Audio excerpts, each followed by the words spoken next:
Hello guys, welcome back to this channel. In today's video, I'm going to show you where you can find the Alpaca trough location in Heartopia game.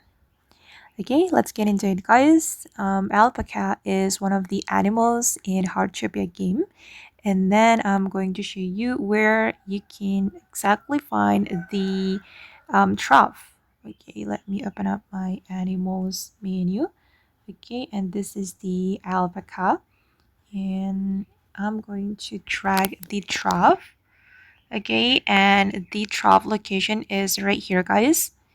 You can go to the flower field and go to this area, and then you will find the alpaca trough.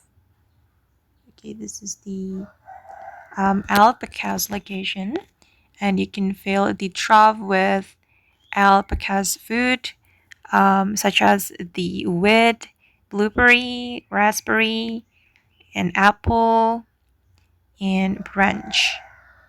Okay, and this is the alpaca. That's so cute. And you can interact with the alpaca after you fill the trough. Okay guys, and that's how you can find the alpaca trough location in Heartopia game. I hope this video will be useful for you. Thank you so much for watching, and bye!